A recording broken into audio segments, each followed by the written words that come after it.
थक गई हूं ना मुझसे।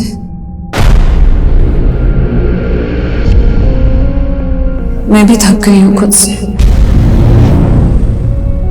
अब जीना नहीं चाहती मैं। मार दो मुझे। मेरी जिंदगी किसी काम की नहीं है रोजी। प्लीज मुझे इस नरक से मुक्ति दे दो।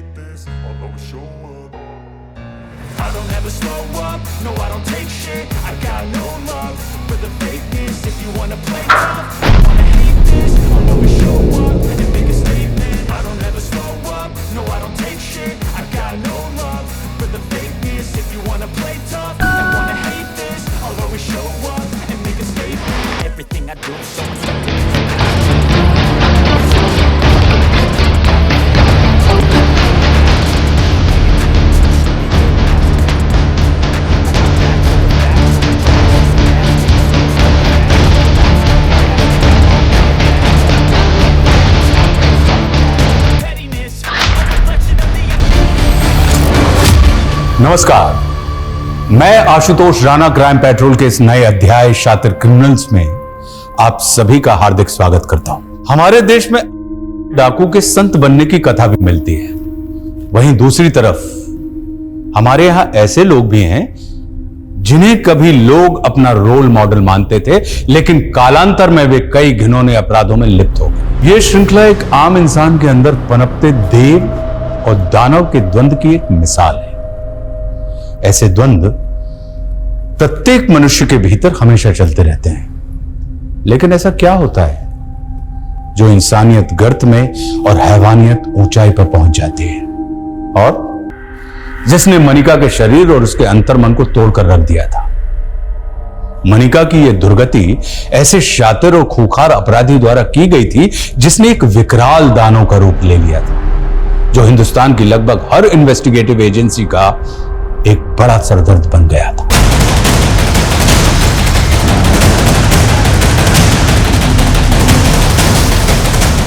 देखिए, बम टाइमर पे 20 मिनट का वक्त नहीं है। अगर धमाका हुआ तो बहुत तबाही होगी, सो प्लीज हरी अप।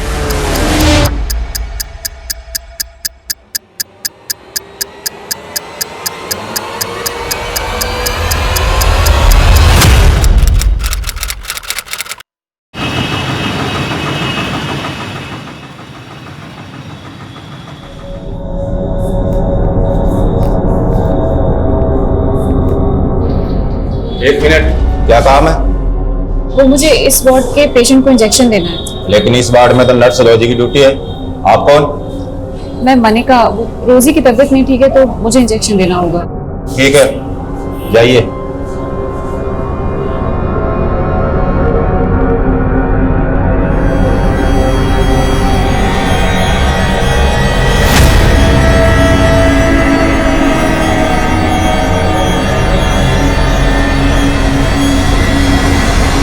रोजी, तुम होती कौन डिसाइड करने वाली? मुझसे बिना पूछे तुमने एक इंटर्न को इंजेक्शन देने के लिए भेज दिया? हाँ सर, मैं क्रिमिनल से बहुत डर गई थी सर। तो इंटर्न के इंजेक्शन देने से क्रिमिनल मर गया तो पुलिस को क्या जवाब देंगे हम? वो पहली वाली डर गई मेरे ऊपर से।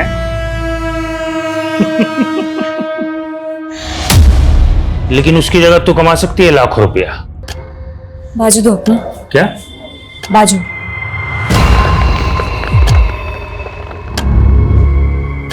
सिर्फ एक कॉल करना है और मेरा मैसेज पास करना है।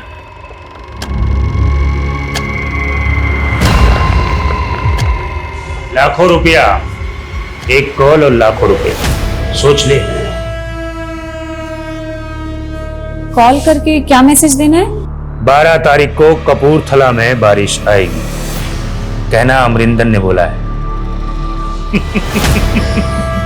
ये कह रहे हैं कि एक नंबर पे कॉल करके कहना है कि 12 तारीख को कपूरथला में बारिश आएगी। मुझे लगता है कोई मैसेज पास कराना चाहते हैं। ज्यादा शायद समझ रही है क्या अपने आप को? मुझसे बात कर। बेटे, तेरे बारिश नहीं, अब बिजली गिरेगी। चिल्ला मत, चुपचाप सो जा। तुम जाओ।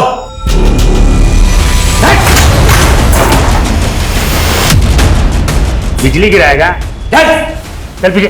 ए डॉक्टर, चल इधर इधर कोने में चल, तेरे को मैं देखता हूँ। पीछे चल। मार दूंगा उसको, मार दूंगा, ठोक दूंगा इसको। नीचे रख, अबे नीचे।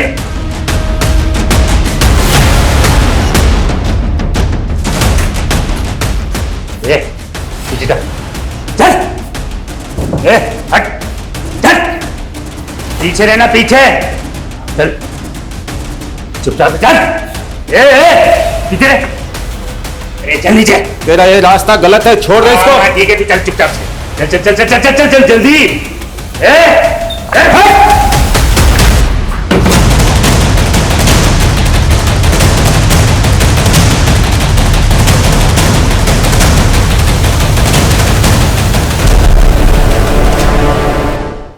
क्या ये सब? अगर तुम दोनों की वजह से आज वो क्रिमिनल खून खराबा कर देता तो?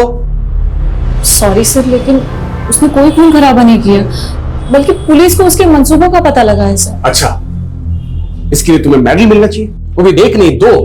पहला मेडल उस क्रिमिनल के मंसूबे नाकामयाब करने का, अब दूसरा मेडल पहली बार इंजेक्शन देने के लिए, राइट?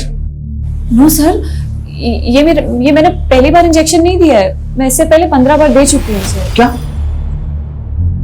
15 इंजेक्शन तुमने दिए? जी। लेकिन तुमने कहा था कि ये तुम्हारी पहली जॉब है, राइट? एग्जैक्टली सर, ये मेरी पहली जॉब है, लेकिन इससे पहले मैंने मेरे गांव में मेरी माँ को 15 इंजेक्शन दिए थे सर। एक्चुअली वो उन्हें डायबिटीज था और गांव से हॉस्पिटल 100 किलोमीटर दूर था, तो मैं ही उन्हें इंसुलिन के इंजेक्शन देती थी सर। मैं तो डॉक्टर बनना चाहती थी, लेकिन ये सारे अगर डॉक्टर नहीं बन पाई तो पुलिस इन्फॉर्मर बन जाए, लेकिन अगर नर्स की जॉब करनी है तो मेरे इंस्ट्रक्शन फॉलो करने पड़ेंगे। Now please leave.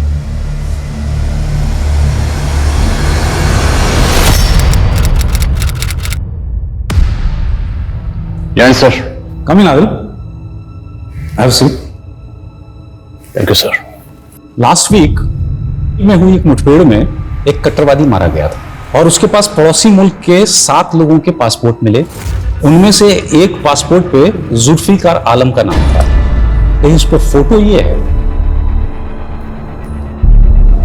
तुम्हें याद है स्पेशल सेल में प्रमोशन से पहले तुम्हारा आमना सामना इस क्रिमिनल से हुआ था?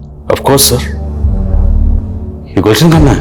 यही चौंकाने वाली बात है कि ये गुलशन खन्ना बॉर्डर पार करके जुल्फिकार कैसे बन गया? बस सर, इसे 10 साल की सजा हुई थी।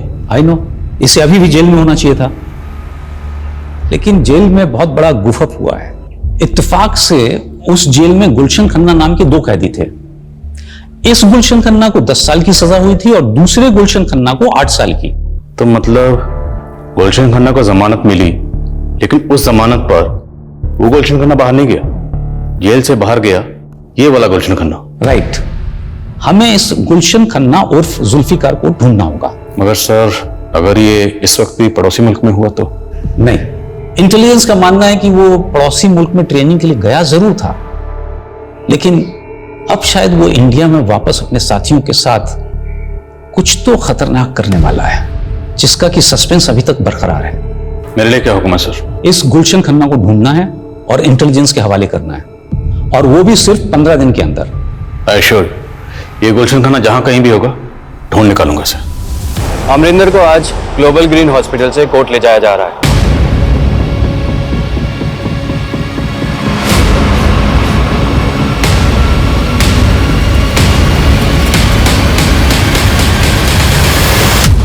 और ये आफत यहां से गई। मलिका, तुम मेरे कैबिन में आओ। तुम्हें लग रहा होगा कि मैं बहुत रूड हूं, हाँ? But I really appreciate you. तुम अपना काम बहुत ही मन लगा के कर रही हो। Thank you sir. Just call मी सचिन। अच्छा सुनो, मैं सोच रहा था कि कल से मैं नाइट आवर्स में रहने वाला हूँ। मैं चाहता हूँ कि तुम अपना शिफ्ट टाइम चेंज कर लो। I want you to assist me. But sir, no if and but. Doctor बनना चाहती हो तुम? I want to see your dedication. I can recommend you if I see some spark in you, right? You can go. Okay sir. और वो कुछ recommend नहीं करने वाला तुझे, वो सिर्फ तुझ पे ट्राई मार रहा है। मतलब? अरे इतना भी नहीं समझती क्या? अरे he is trying to flirt with you. उस रोमियो से ना बच के रहना, समझी? चल।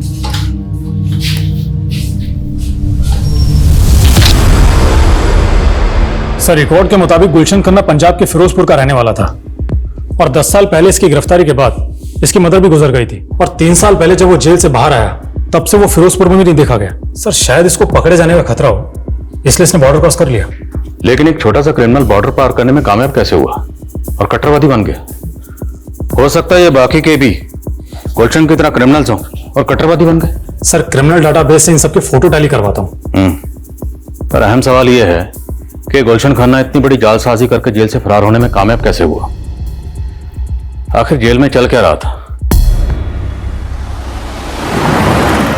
1 साल पहले मेरा यहाँ ट्रांसफर हुआ और जब से मैंने ज्वाइन किया यहाँ के रिकॉर्ड सब ऐसे ही थे। तिवारी जी, आपने इस जेल को कब ज्वाइन किया, आपका कब ट्रांसफर हुआ, मैं जानने नहीं आया हूँ।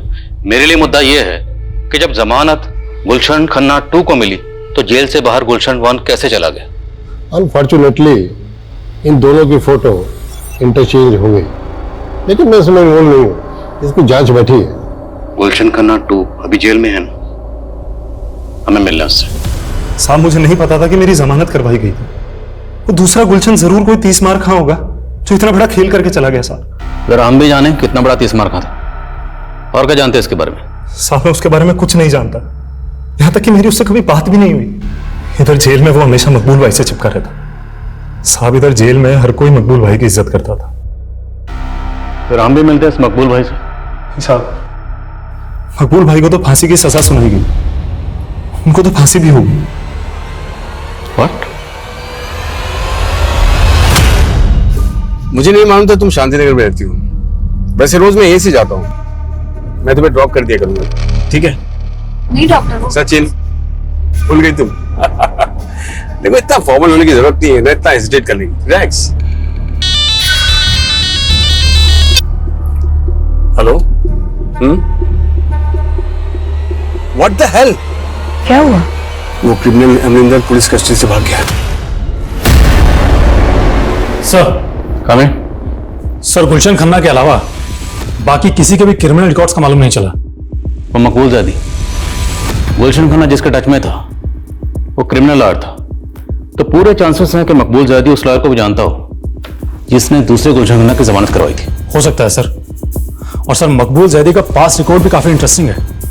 उसने टाडा कोर्ट में एक ऐसे आदमी की पैरवी की थी जो 7 साल पहले बॉम्ब ब्लास्ट में सस्पेक्ट था और फिर वो केस हार गया और वो आदमी कट्टरवादी प्रूव हुआ। सर, हो सकता है मकबूल ज़ैदी का गुलशन को जेल से बाहर निकलवा के कट्टरवादी बनाने में हाथ हो। ये मकबूल आखिर शय क्या थी? क्रिमिनल लॉयर था लेकिन अपनी एक्स गर्लफ्रेंड के शौहर का कत्ल करके फांसी पे चढ़ गया। इसकी कहानी को जरा करीब से समझने के लिए इसके करीबी लोगों से मिलना पड़ेगा।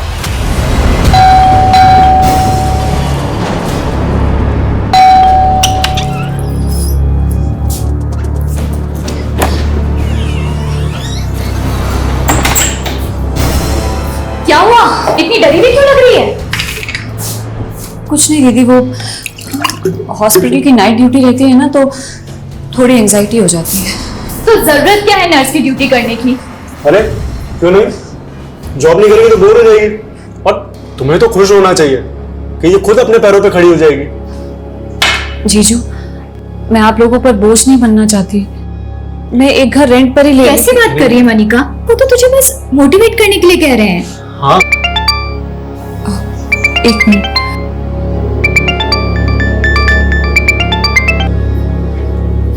हाँ रोजी, मैंने तुझे कहा था आग से दूर रहने के लिए, लेकिन तू तो उसी के साथ खेलने लग गई। अब ना तेरा कुछ नहीं हो सकता, कोई नहीं बचा सकता तुझे। मेरे भी होश उड़े हुए हैं रोजी, कुछ समझ में नहीं आ रहा जब से वो क्रिमिनल भाग गया है। अरे मैं उसकी बात नहीं कर रही, मैं डॉक्टर सचिन की बात कर रही हूँ। लगता है तूने उनका प्रपोजल एक्सेप्ट कर लिया, तभी उनके साथ कार में राइड कर रही थी। अरे वो उन्होंने ऐसे फोर्स किया ना मुझे कि मैं मना ही नहीं कर पाई। और तू जैसा सोच रही है ना वैसा कुछ नहीं है। सर, मकबूल से मेरा रिश्ता भी पक्का हो गया था, लेकिन उसने उस कट्टरवादी के सपोर्ट में केस ले लिया। इससे मेरे घर वालों को लगा कि वो अच्छा आदमी नहीं है और हमारा रिश्ता तोड़ दिया गया। उसके बाद मेरा निकाह कहीं और हो गया, लेकिन मकबूल ने मेरे शौहर को भी मार डाला और जेल जाने के बाद भी लगातार फोन करके मुझे परेशान करता रहा। सर, मकबूल जेल जाने के बाद आपको फोन करता था? जी सर, सिर्फ फोन कॉल्स नहीं, मैसेजेस, ईमेल ये सब भी किया करता था और कहता था कि जेल तोड़कर आ जाएगा और मुझे किडनैप कर लेगा। सर जब तक उसे फांसी नहीं हुई ना, मैंने एक सांस चैन की नहीं ली सर। मकबूल आपको जिस नंबर से कॉल करता था और जिस ईमेल आईडी से मेल करता था, वो दोनों प्लीज लिखिए आप।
क्या हुआ मलिका, तुम इतनी डर क्यों गई?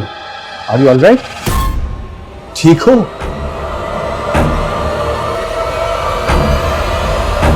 आदिल, मैंने तुम्हें गुलशन खन्ना को ढूंढने को कहा था और तुम मकबूल जैदी का बैकग्राउंड इन्वेस्टिगेट करने लगे, जिसे कि ऑलरेडी फांसी हो चुकी है। सर मेरी गट फीलिंग कहती है कि जेल में गुलशन 1 और गुलशन 2 के जो रिकॉर्ड मिक्सअप हुए वो मकबूल की रिश्वत पे हुए।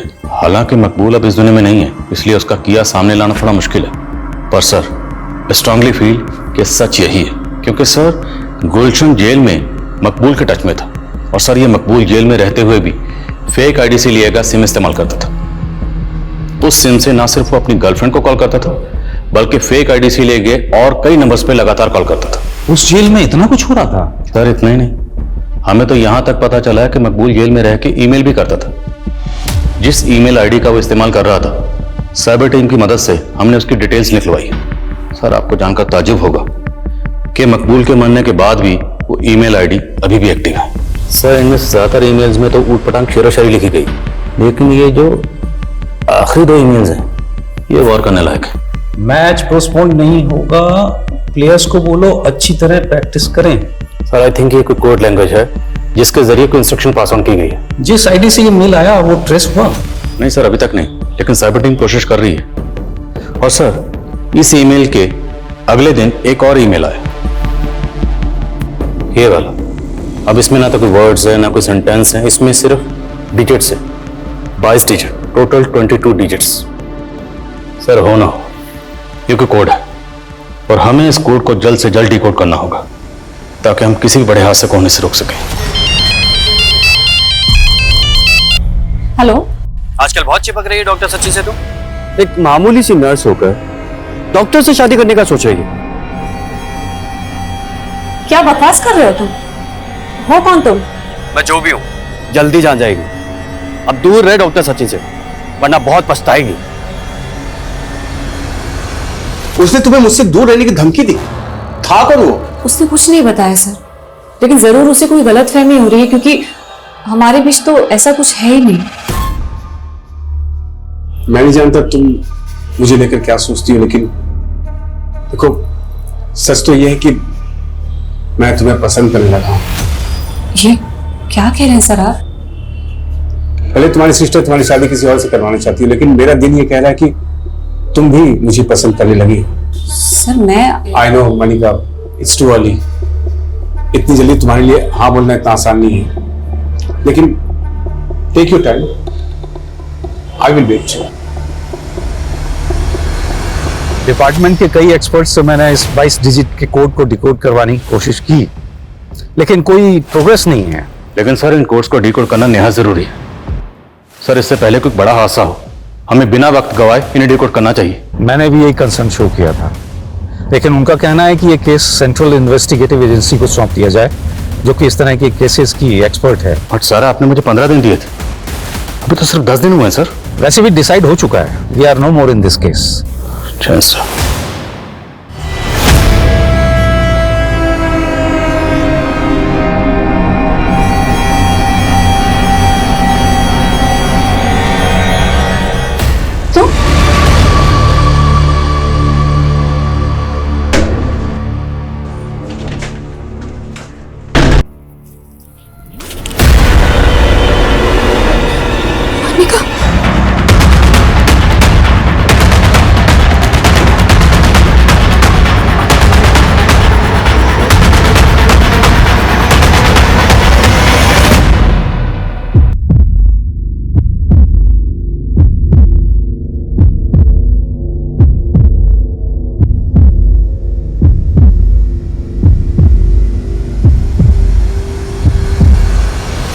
मनिका की हालत बहुत क्रिटिकल है सर।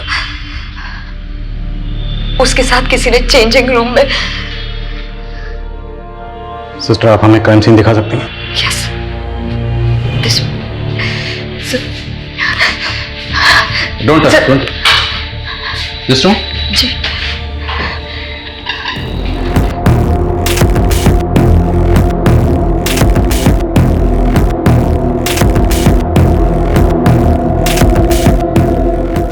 सब मनिका को ना सिर्फ मारने की कोशिश की गई है,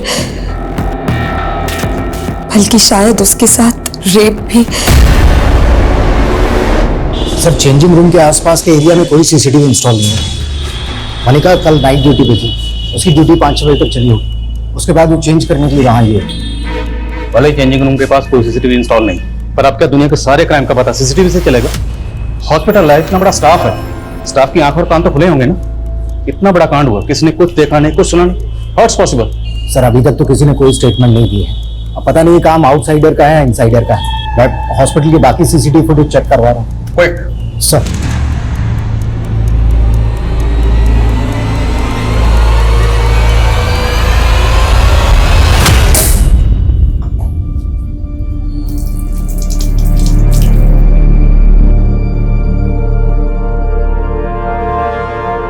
मनिका की हालत अब कैसी? मनिका के गले में चेन इतना टाइट बांधी गई थी कि उसके ब्रेन में ब्लड सप्लाई रुक गई और मनिका कोमा में चली गई। क्या मनिका का रेप भी किया गया था? नहीं सर, एक्चुअली वो मनिका को पीरियड से आया हुआ था। हो सकता है इस वजह से क्रिमिनल रुक गया हो, लेकिन रेप के कोई साइन नहीं है। अच्छा, हमें ये भी पता चला है कि मनिका कल रात नाइट ड्यूटी पर आप ही के साथ थी। जी सर, मुझे तो लगा था कि नाइट ड्यूटी के बाद वो चली गई होगी, लेकिन वो सर होना हो ये जरूर सुरेश ने किया है सर। कौन सुरेश? सर वो यहाँ वार्ड बॉय था। मनिका ने पहले मुझे उसके खिलाफ कंप्लेंट भी की थी। कुछ दिन पहले सर चेंजिंग रूम में मनिका को चेंज करते हुए देख रहा था। ये क्या बोल रही है मनिका? मैं ऐसा करूंगा? भरोसा तो मुझे भी नहीं हुआ था कि तुम इस हद तक गिर सकते। अरे गिर तो तू रही है, जितना घटिया रहा हूं। मैं सुरेश के खिलाफ पुलिस एक्शन लेना चाहता था, लेकिन मनिका नहीं चाहती थी कि बात फैले, इसलिए मैंने सुरेश को सस्पेंड करवा दिया। लेकिन आई एम श्योर सर, उसी ने मनिका से बदला लिया है।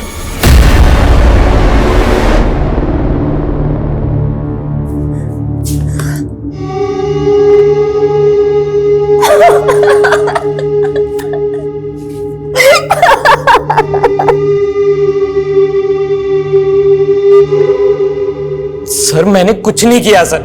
सर मनिका को पहले भी गलतफहमी हुई थी सर, उसने मेरे ऊपर झूठे आरोप लगाए थे। तो इसी बात की खुंदक निकाली, तब जो नहीं कर पाया वो अब कर दिया। सच कह रहा हूं सर, मैंने कुछ नहीं किया। संदीप। सर सर सुनो सर। अगर मनिका का उस वार्ड बॉय से कुछ भी इशू था तो उसने इस बारे में आपसे तो जिक्र किया होगा। नहीं सर, उसने कुछ नहीं बताया, लेकिन वो काफी दिनों से कुछ डरी डरी सी रहती थी। किस वजह से डरी हुई थी? सर इस बारे में उसने कुछ नहीं बताया, पर वो नाइट ड्यूटी में बिल्कुल कंफर्टेबल नहीं थी। अच्छा, मनिका के कानों में जो इयररिंग्स थे, मनिका किस तरह के इयररिंग्स पहनती थी? सर मनिका तो सोने के इयररिंग्स पहनती थी और हाथों में सर सोने की चूड़ियां पहनती थी। ये देखिए सर।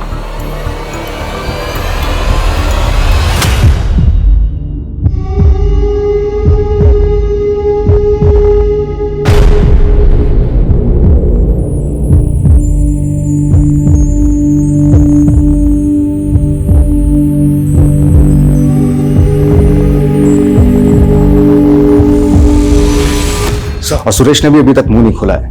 हॉस्पिटल के बाकी सीसीटीवी फुटेज से भी अभी तक कुछ नहीं मिला है। मनिका को बुरी तरह टॉर्चर किया गया और डॉक्टर सचिन का कहना है कि रेप पे कोई साइन नहीं। तो क्या महज सोने के गहनों के लिए मनिका का इतना बुरा हाल किया गया? सर हो सकता है क्रिमिनल का मकसद कुछ और हो उसे मारने का। जब उसे लगा कि उमर गई तो वो चला गया, क्राइम को लूट की शक्ल देकर। क्राइम सीन से हमें ये चेन मिली, हो सकता है क्रिमिनल ये चेन अपने साथ लेकर आ। जहां जहां ये चेन बिकती है सब जगह पता करो। और क्राइम सीन से हमें ये सिगरेट बट भी मिले। मनिका से जुड़े लोगों में और हॉस्पिटल के स्टाफ में इस ब्रांड की सिगरेट कौन कौन पीता है पता करो। सर, और सर मैंने मनिका के सीडीआर भी चेक किए। उसे आखिरी कॉल एक पीसीओ से किया गया था और इसी पीसीओ से पिछले 1 हफ्ते से उससे कई बार कॉल किया गया था। इस पीसीओ की डिटेल लिख लो, पता करो ये पीसीओ कहां है। सर, जिस पीसीओ से मनिका को कॉल किया गया था इस पीसीओ का नंबर है और ये पीसीओ संत नगर में आपके घर से महज 300 मीटर की दूरी पर है। ये कॉल किसने किया होगा? एक्चुअली सर मुझे भी मनिका ने ये नंबर दिखाया था। उसको इसी नंबर से थ्रेट कॉल्स आ रही है। Threat calls? Yes sir. Actually sir मेरा और मनिका का अफेयर था और कोई मनिका को धमकी दे रहा था कि वो मुझसे दूर रहे। ये बात आपने मुझे पहले नहीं बताई? हाँ सर, मैं बताने वाला था लेकिन उस वक्त मुझे ज्यादा डाउट सुरेश पे था। Thank you.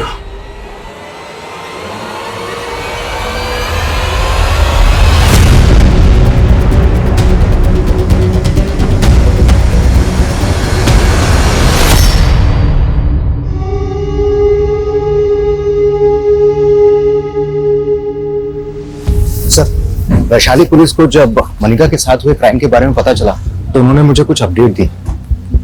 वैशाली पुलिस ने मनिका के केस की अपडेट दी? यस सर, वैशाली पुलिस ने अमरिंदर नाम के क्रिमिनल को अरेस्ट किया था। उसका इलाज उसी हॉस्पिटल में चल रहा था और मनिका की वजह से उसके कपूरथला के एक अड्डे का पता चला था जहां पर उसकी हथियारों की खेप भी पकड़ी गई थी और हॉस्पिटल से निकलते ही अमरिंदर फरार हो गया। हो सकता है अमरिंदर ने ही मनिका के साथ में ये किया, बदला लेने के लिए। अमरिंदर गैंग की डिटेल निकालो और पता करो जिस दिन ये क्राइम हुआ उस दिन हॉस्पिटल में या हॉस्पिटल के आसपास के एरिया में उसके गैंग का कोई आदमी दिखा था क्या? सर, ये इंतजार कभी खत्म नहीं होगा मनिका। मैं जानता हूं तुम पल पल जीने के लिए लड़ रही हो, लेकिन मैं तुम्हें इस हाल में देख नहीं पा रहा हूं। इसलिए मैं रिजाइन कर लिया है मनिका और हमेशा के लिए यहां से जा रहा हूं।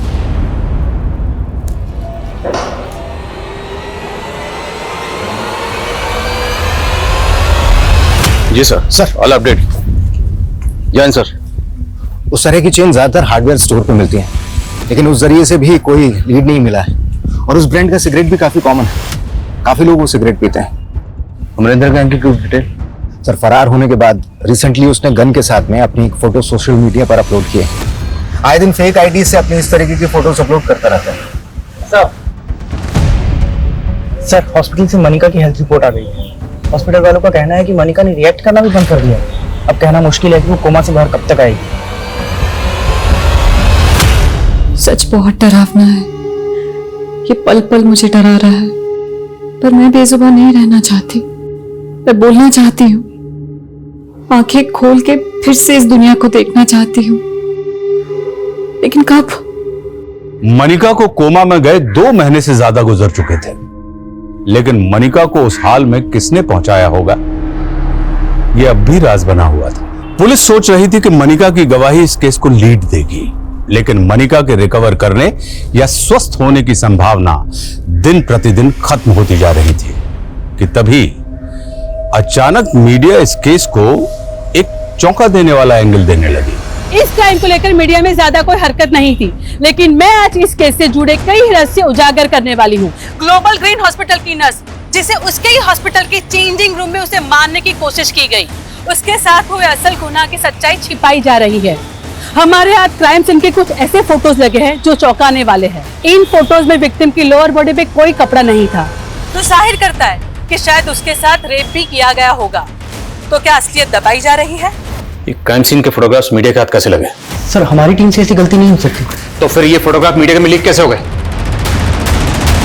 ध्यान रहे कि मेरा नाम लीक ना हो। किसी को ये नहीं पता चलना चाहिए कि वो फोटोज मैंने आपको दिए। डोंट वरी रोजी, लेकिन सच बाहर आकर ही रहेगा कि मनिका का रेप हुआ था। बट आर यू श्योर कि डॉक्टर सचिन मनिका की रेप की सच्चाई छिपा रहा है? सर, डॉक्टर सचिन ने हॉस्पिटल से रिजाइन कर दिया है। वो कल रात ही यहाँ से इंदौर चला गया है और हॉस्पिटल के एक एम्बुलेंस ड्राइवर का फोन भी कल रात से बंद आ रहा है। ये उन 16 लोगों में से एक है जो उसी ब्रांड की सिगरेट पीते हैं। कौन है ये एम्बुलेंस ड्राइवर? सर, ये गुलशन खन्ना। तो जयपुर में जहाँ रहता है वो घर बंद है और हॉस्पिटल रिकॉर्ड्स में इसका नेटिव एड्रेस पंजाब के फिरोजपुर का है। गुलशन खन्ना।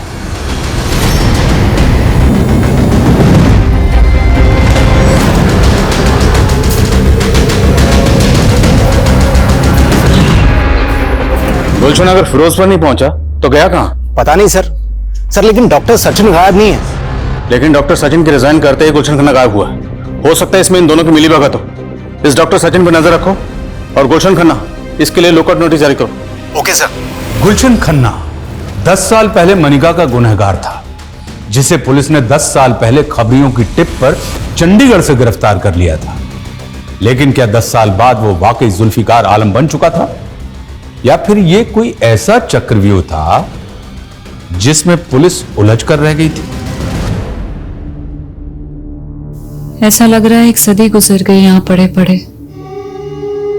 मैंने जिस नजर से इस दुनिया को देखा था वो दुनिया तो बहुत बदल गई होगी, लेकिन क्या उस बदली हुई दुनिया में अब कोई ऐसा होगा जो मेरे बारे में सोचता होगा? देखो अरुंधति, मनिका भले पिछले 10 सालों से कोमा हो, लेकिन हमारा संविधान किसी को भी इच्छा मृत्यु की इजाजत नहीं देता। ये आर्टिकल 21 का वोल्यूशन होगा जो हर नागरिक को जीने का अधिकार देता है। और अब तुम ये कह रही हो मनिका के घर वाले? सर, उसके घर वालों को उसकी कुछ नहीं पड़ी है। अरे सालों से हॉस्पिटल में है मनिका, उसको देखने तक नहीं आए। लेकिन मैं सर, तुम्हें कैसे पता कि मनिका इच्छा मृत्यु चाहती है? उसके अधिकारों के लिए लड़ रही हो, लेकिन तुम उसकी जिंदगी की मालिक नहीं हो जाती। तुम्हारी पिटीशन रिजेक्ट की जाती है। Sir please, you can go. Sir, commissioner Sharma. Sir, officially ये केस हमारे हाथ से जा चुका है, लेकिन फिर भी आप इस केस पर काम कर रहे हैं? हाँ शर्मा, क्योंकि मैं खुद को चैलेंज करना चाहता हूं। अगर गुलशन खन्ना की कोई भी लीड इन डिजिट्स और अल्फाबेट में कहीं छुपी है ना, तो मैं उसे डिकोड करके रहूंगा। उसके लिए चाहे मुझे दिन रात को नहीं करनी पड़े। मैंने कुछ एक्सपर्ट से बात की है, उनका कहना है कि इन डिजिट्स और अल्फाबेट्स का आपस में कॉम्बिनेशन होता है, और इन डिजिट्स के अल्फाबेट्स को अगर जोड़ें तो एक वर्ड फॉर्म होता है जिसमें कोई ना कोई मैसेज छुपा होता है। जैसे न्यूमरोलॉजी में हर अल्फाबेट का एक अक्षर होता है। एग्जैक्टली सेम उसी तरह से यहां पर A to I और J to R को 1 से 9 के डिजिट्स दिए गए हैं और S to Z को 9 से 1। हालांकि टेररिस्ट ग्रुप इन नंबर और डिजिट्स को अपने हिसाब से घुमाते रहते हैं, but still I have to find out कि ये 22 डिजिट्स जो हैं, अब इनके अल्फाबेट्स को जोड़ने के बाद कौन सा वर्ड फॉर्म होता है। सर, अगर हम अनऑफिशियली इस केस पर काम कर ही रहे हैं तो हमें उस क्रिमिनल अमरिंदर पर भी रीलुक करना चाहिए, क्योंकि हमें लगता था कि अमरिंदर का गुलशन से कनेक्शन होगा। हाँ, पर शर्मा अमरिंदर तो काफी लंबे अरसे से अंडरग्राउंड है ना।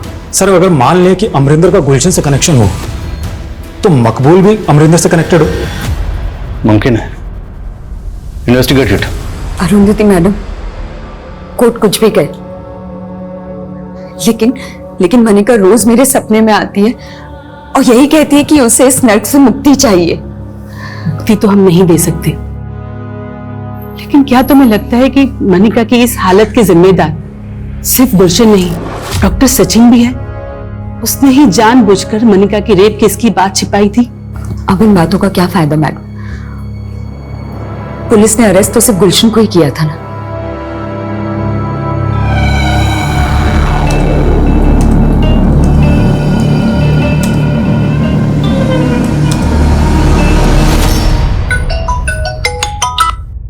बोला शर्मा।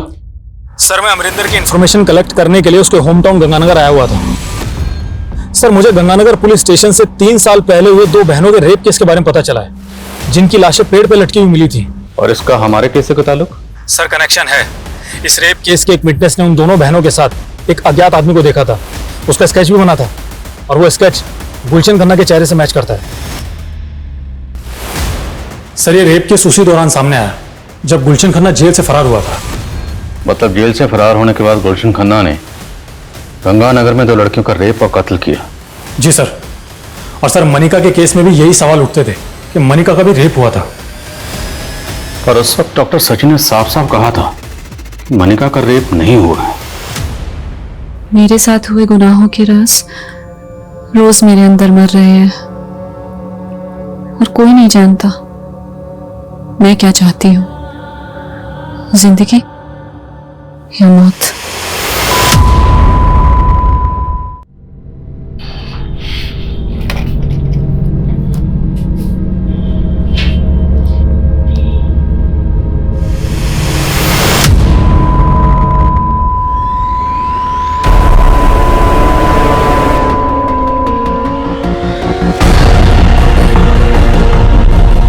मनिका, मनिका, मनिका!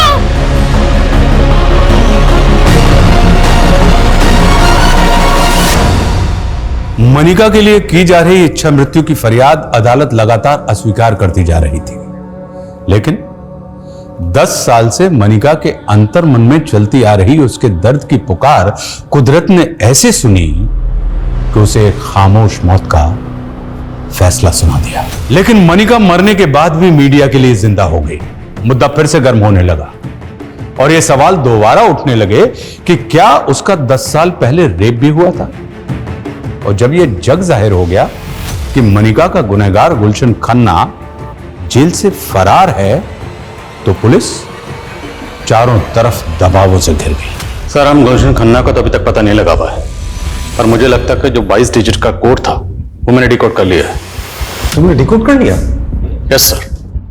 सर इस कोड में ये जो टोटल अल्फाबेट्स हैं उनको इस तरह से डिजाइन किया गया है, A to I और J to R, इन्हें 9 से 1 के डिसेंडिंग नंबर्स दिए गए, और S to Z इनको 9 से 2 के डिसेंडिंग नंबर्स दिए गए। और सर इन अल्फाबेट्स को जोड़ने के बाद जो पॉसिबल वर्ड सामने आया है वो है सर इमानुद्दीन चौक। और ये जो बचे हुए डिजिट्स हैं इनके कोई अल्फाबेट बन के कोई वर्ड नहीं बनता? नहीं सर, पर सर गौर करने वाली बात है, अगर हम इन डिजिट्स को गौर से देखें और इनको डिवाइड करें sir this way 15/06/1630, it could be sir 15 जून 1630। 15 जून मतलब कल सर। कल इनामुद्दीन चौक में कुछ बड़ा होने वाला है sir. It could be terrorist attack sir. अगर हमने जल्दी कुछ नहीं किया तो जान माल का नुकसान हो सकता है। अगर ऐसा है तो हमें चांस नहीं लेना चाहिए। Go ahead, I will give you full support. जय सर। जय। सर क्या थ्रेट है सर? सर सुबह से नजर बनाए हुए लेकिन कुछ भी समझ में नहीं आ रहा है। 4 बज गए, आधा घंटे बाकी, रिस्क नहीं ले सकते। मार्केट खाली करो सर। ओ भाई भाई देख के चल। अरे भैया आपकी चाबी। हेलो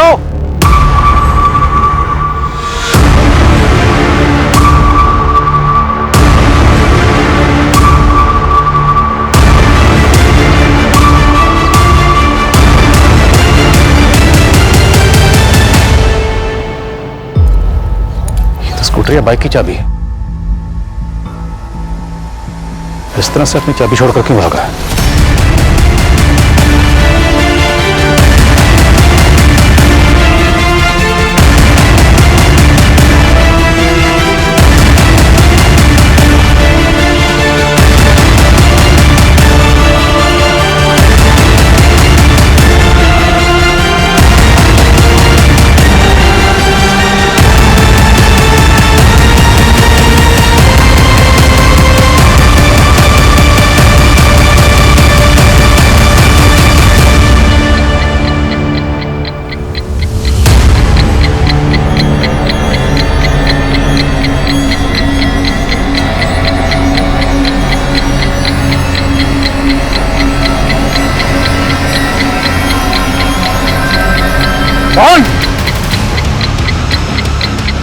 बॉम्बे आइए।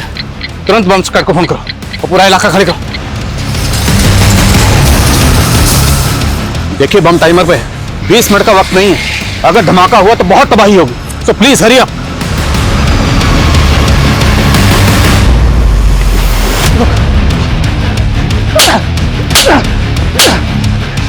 बाकी ग्रुप के लोग कहां इधर हैं?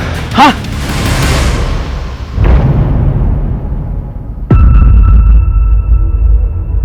जैन सर, सर बम डिफ्यूज हो गया। Good job Adil. Thank you sir.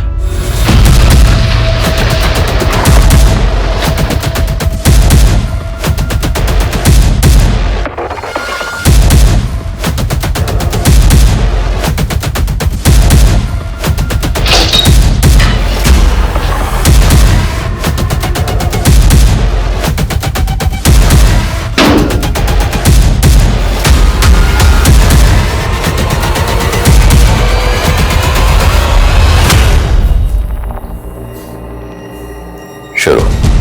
Jail में मेरी मकबूल भाई से दोस्ती हुई थी। उन्हीं के जान पहचान वालों के जरिए उन्होंने मुझे जेल से बाहर निकलवाया था। उनकी बहुत चलती थी जेल में। उन्हीं का प्लान था कि दूसरे गुलशन की बेल करवाकर उसकी जगह मैं जेल से बाहर निकल जाऊं। मकबूल जैदी को फांसी की सजा हुई थी, इसलिए उसको जमानत मिलना मुश्किल थी।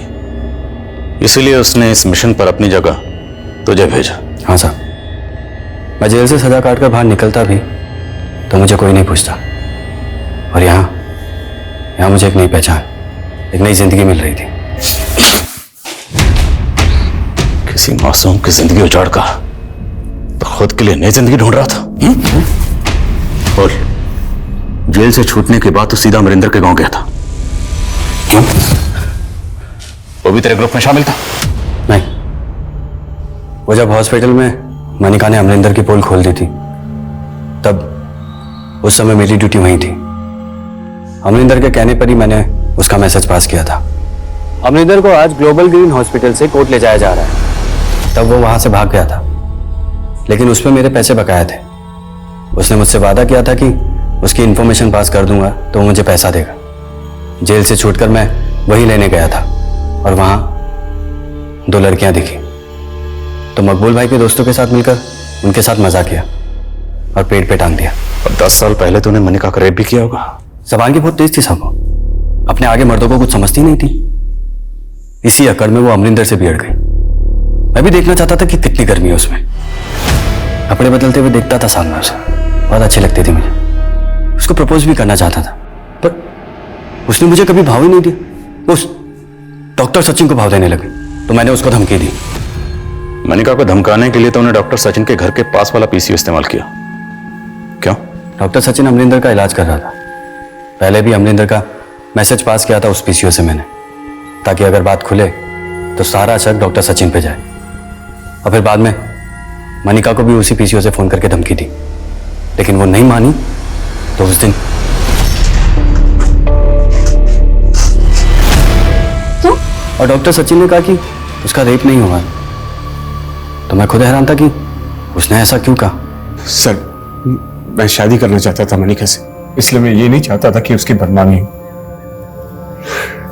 लेकिन मुझे ये नहीं मालूम था कि इतने सालों के बाद उसका ये आश्रय होगा। जब भी किसी गुनाह को छिपाया जाता है तो उसका परिणाम हमारे समाज के लिए बहुत घातक होता है। डॉक्टर सचिन ने मनिका के रेप का राज जिस भी मकसद से छुपाया, लेकिन पुलिस ने भी तब मनिका के सेकंड मेडिकल टेस्ट के बारे में नहीं सोचा, जो कहीं ना कहीं इस गुनाह की दस्तक को नजरअंदाज करने जैसा था। अगर ऐसा ना होता तो गुलशन पे कई गंभीर धाराएं लगती, और उस दशा में शायद वो ऐसे भागने में सफल नहीं होता। लेकिन ये चूक इतनी भारी पड़ी कि उसके द्वारा ना सिर्फ 2 और मासूमों का रेप और मर्डर किया गया, बल्कि वो राष्ट्रीय सुरक्षा के लिए खतरा बन गया। ऐसे आपराधिक तत्वों से हमें हमेशा चौकन्ना रहना चाहिए, क्योंकि किसी के चेहरे से उसकी मंशा का आभास कर पाना आसान नहीं होता। गुनाहों के सबब ही उससे सबक लेने की मिसाल बनते हैं, और किसी एक की आपबीती हमेशा दूसरे को सतर्क करती है। हमें विचार करना चाहिए कि एक स्वस्थ समाज को विकसित करने के लिए हम अपनी तरफ से क्या पहल कर रहे हैं। अब मैं आशुतोष राणा आपसे लेता हूं विदा। कल फिर मिलेंगे एक ऐसी ही कहानी के साथ जो आपको रखेगी सतर्क और जिंदगी को सुरक्षित।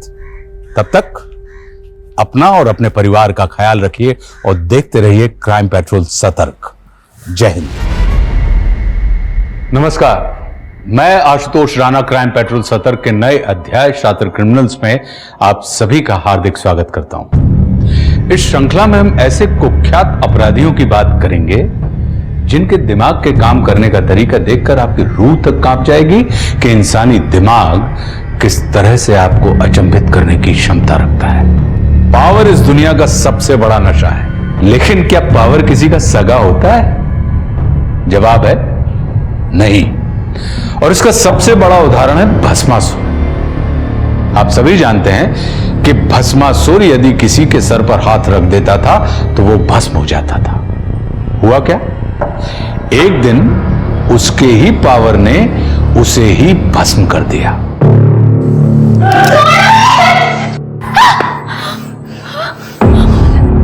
क्यों लेके आया मेरे को यहाँ पे? क्या किया मैंने?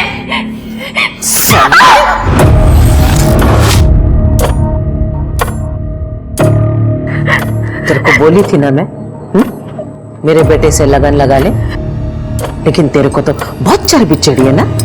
क्या बोली मेरे को कि तेरा बेटा हैवान है, मैं उसके साथ शादी नहीं करेगी। हैवान दिखता है तेरे को ये? हाँ, सुन, इसको अंदर ले जा, ऐसे मजे करना इसके साथ, उसके बाद मैं काम पे रख लेगी इसको झाड़ू पोछे के लिए।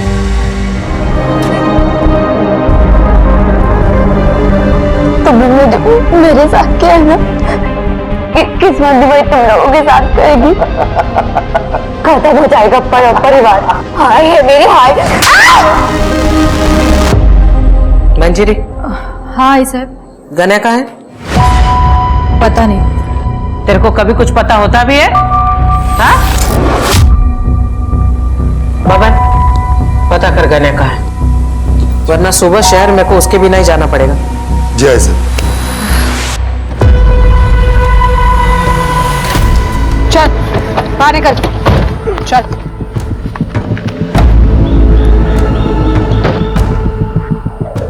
यहाँ पे क्यों लाए मेरे को? गलती हो गई गणेश जी, माफ कर दो। अभी तुम आजाद हो, भागो। मला माहिती है, जैसे ही मैं भागना शुरू करूंगा तुम लोग मुझे पीठ पर गोली मारो। हमारे हाथ में हथियार दिख रहे हैं? दिख रहे हैं क्या? पीठ पे गोली नहीं मारते हम लोग। अब विचार बदले, उसके पहले निकल निकल।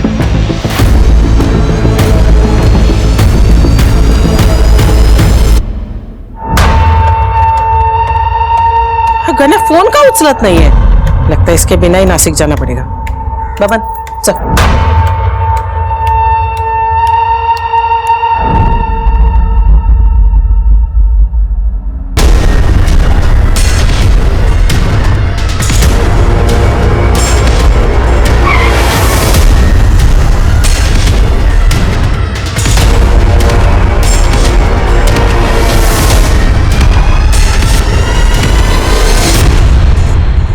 कहा था ना, पीठ पे गोली नहीं मारेंगे। लोकल पुलिस को बता दो कि एनकाउंटर हो गया है। सर चल चल, अंगूठा लगा। मैं इस कागज पे अंगूठा नहीं लगाऊंगा। क्या अंगूठा नहीं लगाएगा? लगाऊंगा। अंगूठा नहीं लगाएगा? चल चल, अंगूठा लगा। है पूरे हैं? हाँ, चेक किया मैंने। चलो, कुछ तो अच्छा काम किया मेरे नौरे ने। ए, लाओ ना रे अंगूठा, काय को मेरे इतना टाइम खोटी कर रहा है?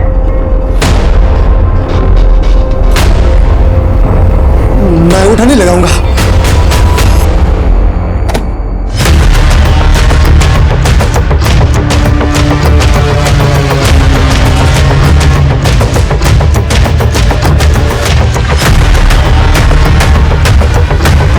मैं अंगूठा नहीं लगाऊंगा। अरे जब मैं अंगूठा नहीं लगाऊंगा, मैं अंगूठा नहीं लगाऊंगा, मैं अंगूठा नहीं लगाऊंगा, मैं अंगूठा नहीं लगाऊंगा।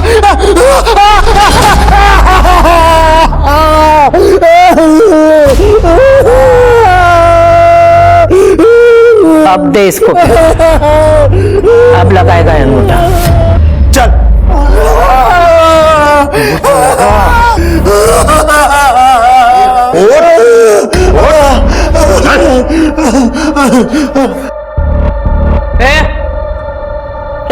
मारा।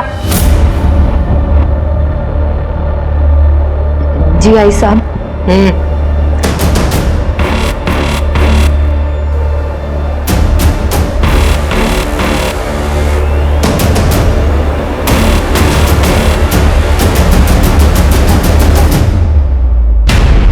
आई साहेब, तो इंस्पेक्टर देशमुख आला.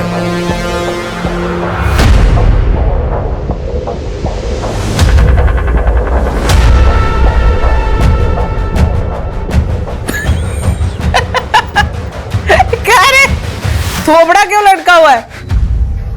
बायको ने मारा। तोड़वा याचा। आई साहब, वो गणेश, इसका एनकाउंटर हुआ है।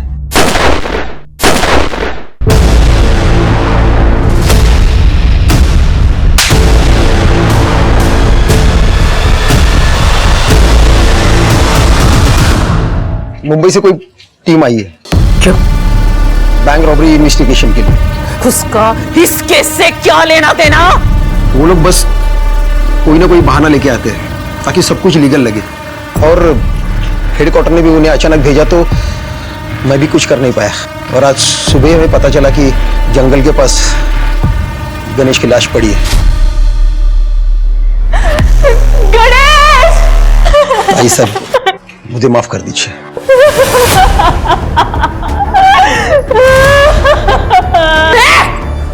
बंद कर तेरा रोना धोना।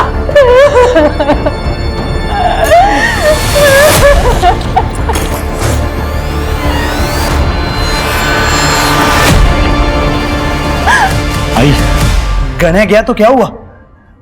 मैं हूं ना, मैं उसकी जगह संभालूंगा।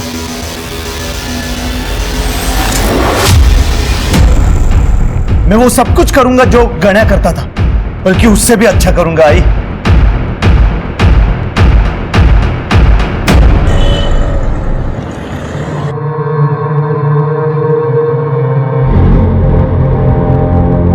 मेरा गणा चला गया। पक्का पक्का किसी ने उसकी पुलिस को चुगली की है। ए, इकड़े। मैंने तेरे को पूछा था ना कल, गणा किधर है? हाय साहब, आपको पता है ना, वो मुझे कभी बता के नहीं जाता था। बाइक को है ना त्याची तो, तेरा पति किधर जाता है, क्या करता है, ये सब पता लगाना तेरी जिम्मेदारी थी ना? हाँ बाबन, पता लगा उस गद्दार का।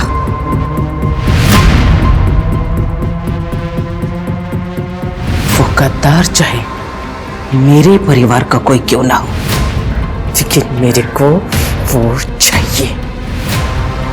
मैं खुद उस गद्दार से बात करेगी, लेकिन जब तक मेरे बेटे का कातिल मुझे मिल नहीं चाहता ना, मैं चुप नहीं बैठेगी।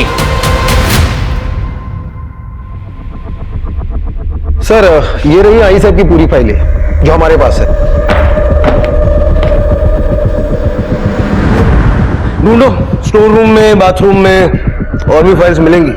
एक बात तो क्लियर है, तुम्हें या तुम्हारी टीम को इन केसेस की कुछ पड़ी नहीं है। 30 से ज्यादा केसेस पेंडिंग है और एक भी केस में कोई हलचल नहीं। ढूंढ तो देखो इन पे। सर, हमने तो पूरी कोशिश की थी, लेकिन कोई सबूत नहीं मिले थे। कहां से मिलेगा सबूत? सबके सब आई साहब के साथ मिले हुए हैं। सर, आप गलत इल्जाम लगा रहे हैं। तुम्हारे लोगों का पूरा कच्चा चिट्ठा है मेरे पास।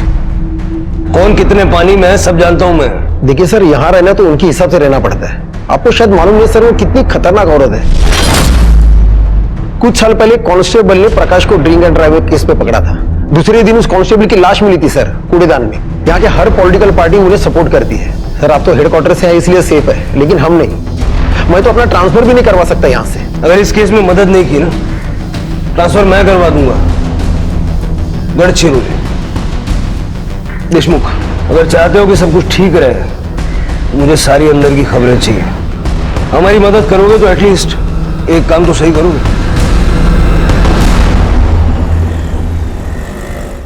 अरे ये देखो, आई साहब की इनलीगल धंधों की लिस्ट है, देखो। मेरे साथ तो साक्षात हुआ था। मेरी जमीन जबरदस्ती हड़प ली इन लोगों ने। हाँ, और मेरा घर और दुकान दोनों हड़प लिया है। अरे मैं रास्ते पर आ गया हूँ। ये तो अच्छा हुआ कि पुलिस वाले मुंबई से आ गए और इन सब बातों का खुलासा हुआ। अब ऐसा लगता है कि इस औरत के जुर्म से हमें मुक्ति मिलेगी। लेकिन जिसने भी ये आर्टिकल लिखा है वो साहसी रिपोर्टर है कौन?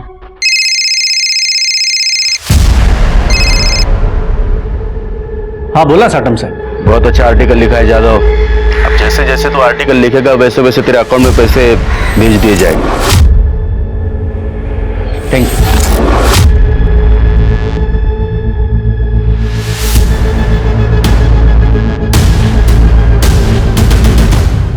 अरुण, अरुण, ये सब क्या है? ऐसा क्यों किया तुमने? तुम्हें दशक में रहना है कि नहीं? मीना तुम टेंशन मत लो। हाँ, रिलैक्स, बैठो। देखो मीना, ज्यादा टेंशन तुम्हारी सेहत के लिए, हमारे बच्चे के लिए अच्छा नहीं है। मुंबई से जो टीम आई है ना, वो आई साहब को सबक सिखाने के लिए आई है। गणेश का काम तो हो गया, अब बाकी लोगों की बारी है। इसीलिए तो मैंने आर्टिकल लिखा है। तुम्हें क्या लगता है आई साहब ये सब सुन के लेगी? हाँ, और फिर भी तुमने साटम से भी डील कर ली। मीना मुझे पता है, बहुत जल्द हमारा बच्चा इस दुनिया में आने वाला है। उसका खाना, दवाइयाँ, मेडिकल, स्कूल, सबका खर्चा होने वाला है। ये सब मैं उसी के लिए कर रहा हूँ। सब कुछ ठीक होगा। भगवान करे ऐसा ही हो।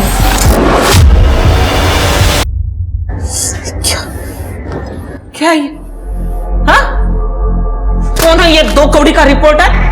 हिम्मत कैसे भी उसकी मेरे बारे में छापने की? आई, सूरज उसको सबक सिखा देगा। क्यों सूरज? हो प्रकाश दादा। लाश, लाश पाहिजे मला। ठीक है आई, हम उसका काम तमाम कर देंगे। ए, गोल बच्चन बंद कर। अगर तमाम ही करना होता ना तो अब तक कर चुके होते। तुम्हारे बदले अगर मेरा गन्या जिंदा होता ना तो कब का उसको ठोक चुका रहता। यही फर्क है तुम लोगों में और मेरे गन्या में। बब्बन चाहिए मेरे को। अब वही उस रिपोर्टर को ठिकाने लगाएगा।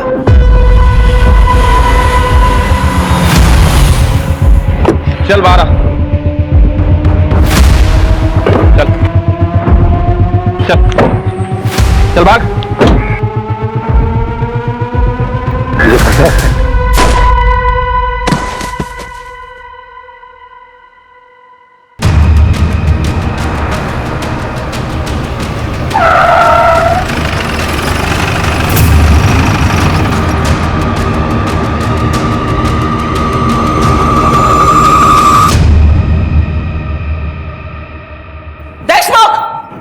मुंबई के हीरो लोग, हाँ?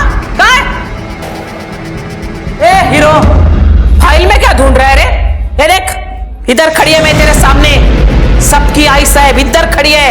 हिम्मत है ना तो ठोक, अब भी ठोक। और ये देख, पूरा परिवार लेकर आई मैं। ये प्रकाश, सूरज, मेरा पति, उसका भाई विट्ठल, पूरे परिवार को लेकर आई, ताकि तू छुप छुप कर किसी को मार ना सके। साले नामर्द, हिम्मत है ना तो अब भी इसी वक्त ठोक मेरे को, सबके सामने ठोक के दिखा। अच्छा परब, ये गोलियां जो हमें मिलती है ना, ये सरकारी होती हैं। हिसाब देना पड़ता है, वेस्ट करने के लिए नहीं होती। मरना है तो कोई और तरीका ढूंढ लो। और वैसे भी सारा शहर जानता है कि तुम एक अपराधी हो। अगर मैं अपराधी है तो मारना मेरे को। अबे काय को कायर बन रहा है तू? एक बात याद रख, अगर मेरे घर के किसी भी सदस्य को तूने हाथ भी लगाया ना तो ये साला साथ दशक जल उठेगा और हर एक की मौत का जिम्मेदार तू खुद होगा। अगर तू चाहता है ना कि ये सब ना हो तो अपना बोरा बिस्तर बांध और निकल मुंबई।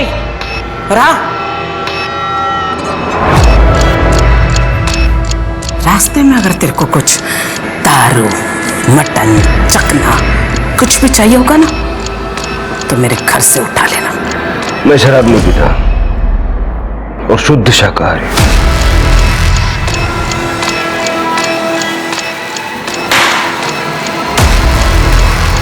चला रे।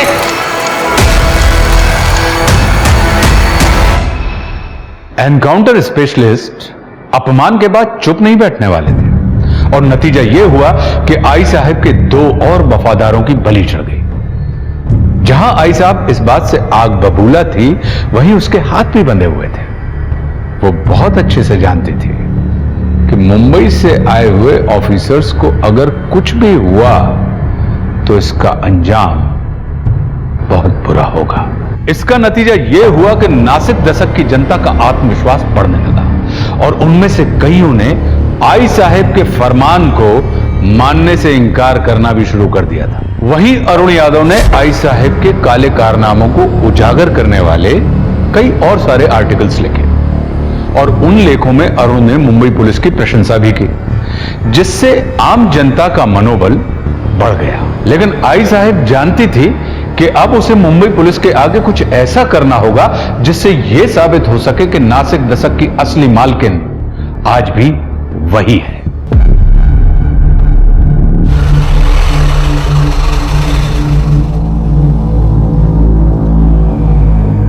तुम चेकअप करके सीधा घर चली जाना, मैं आते हुए सब्जी लेकर आऊंगा। आते वक्त आम का अचार भी लाना, खाने का बड़ा मन कर रहा है। सगळं काही आणतो बायको। Bye bye. सर, बाइक पे 2 आदमी थे जिन्होंने अरुण को गोली मारी। सबसे पूछताछ की पर किसी ने बताया नहीं।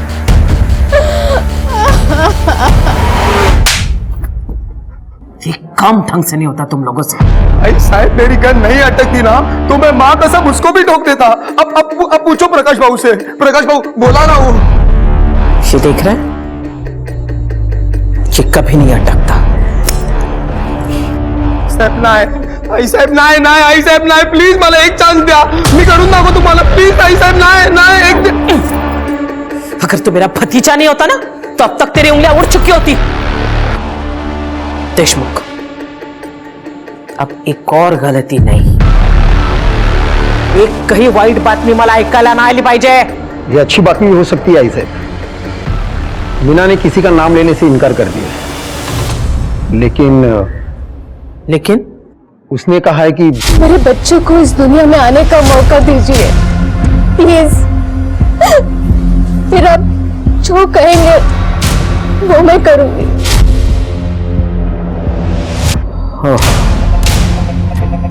प्रकाश, अगर इस वक्त खन्या होता तो वो क्या करता है ऐसे में?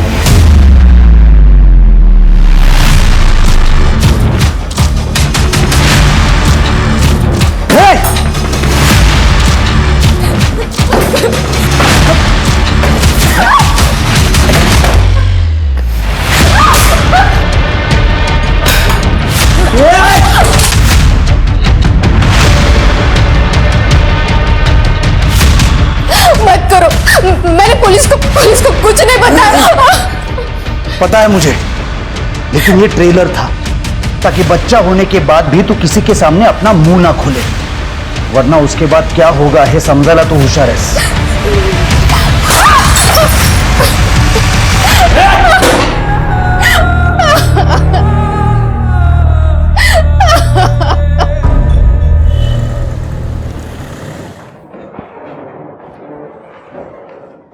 सर, आपने बुलाया था?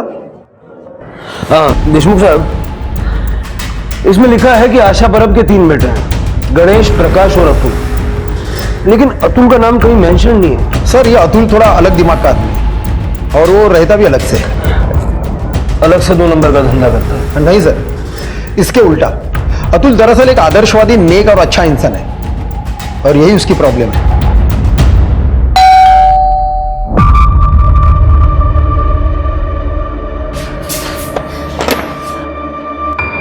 मैम, आप आइए ना। अतुल, मुझे तुम्हारी मदद चाहिए। हाँ मैम, आइए ना, आप बैठे। मैम, आप रो क्यों रहे मैम? तुम्हारे परिवार ने मेरे अरुण को मेरी आंखों के सामने मार डाला। किस्मत से मैं बच गई। शायद भगवान चाहते थे कि मैं मेरे बच्चे को जन्म दे सकूं, पर तुम्हारे भाई ने मुझे और मेरे बच्चे को मारने की धमकी दी है। मैम आप मुझे बताएं मैं क्या कर सकता हूँ। मुझे और मेरे बच्चे को अपने परिवार से बचाओ। आप जानते हैं कि मैंने अपने परिवार से सारे रिश्ते नाते तोड़ दिए हैं और यहाँ पर अकेला भी रहता हूँ। आपको और कुछ चाहिए तो मैं आपकी मदद कर सकता हूँ। ठीक है।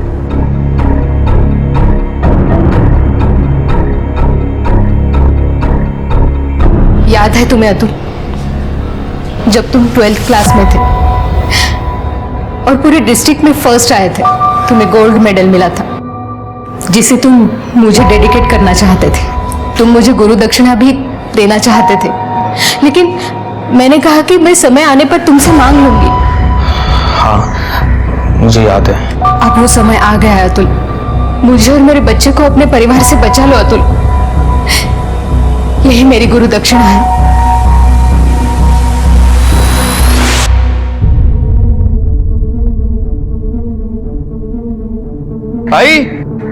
आई साहेब बघा कोण आले। आई साहेब। अतुल तू?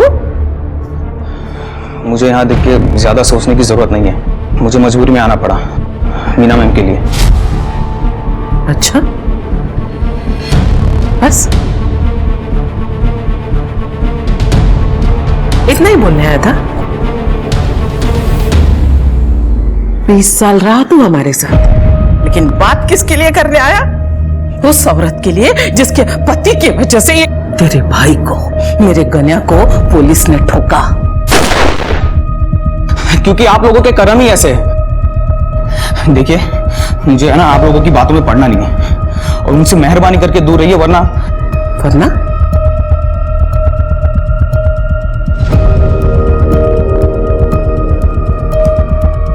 क्या हमको खत्म करेगा? वो तो आप लोगों का काम है, वरना मैं खुद उनका ख्याल रखूंगा जैसे लक्ष्मण ने सीता का रखा था।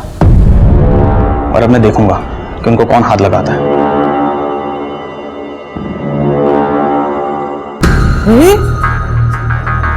हा कसा माझ्या पोटी जन्माला आला? इसमें तो मेरा एक खून का कतरा भी नहीं है रे। तुम चार गेलाय तो इसीलिए ना वो तुम्हारी तरह नपुंसक निकला।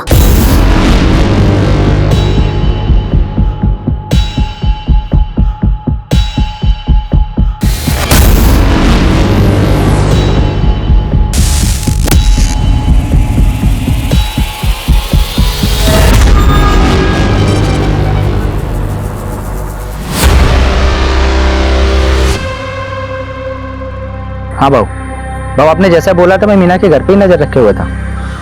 एक मुंबई का हीरो आया था बाबू, उसने मीना से बात किया, कुछ तो लिखा और फिर चला गया। हाँ बाबू, उसने किसी को कॉल भी किया था। मतलब उसने नाम दे दिया? पता नहीं बाबू, लेकिन और हो भी क्या सकता है। बहुत पढ़ा लिया टीचर, अब तेरी छुट्टी का समय आ गया है। मैम ये लीजिए। मैं मैम आप आराम कीजिए, मैं देखता हूँ। अगर कोई मारने भी आएगा तो मुझे नहीं मारेगा। आप बैठिए।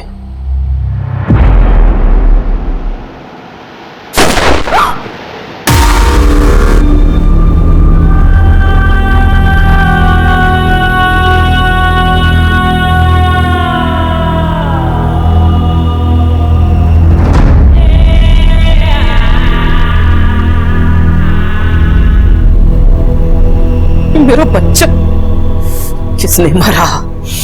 किसने मारा उसको? तूने मारा? बोलो, तूने मारा उसको? तू वो मीना को रास्ते से हटाना चाह रहा था कि खुद को तू बचा सके, इसलिए तूने मारा ना? बोल, तूने मारा ना? नहीं आई साहब जी, नहीं मारना। आई शपथ। अपनी माँ की कसम मत खा, मर गई तेरी माँ।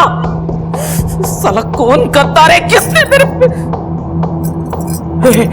तू बोल, सच बोल, तूने मारा? तूने मारा ना उसको? आई मैं अतुल को नुकसान कैसे पहुंचा सकता हूँ? आई अरे तो किसने मारा? किसने मारा?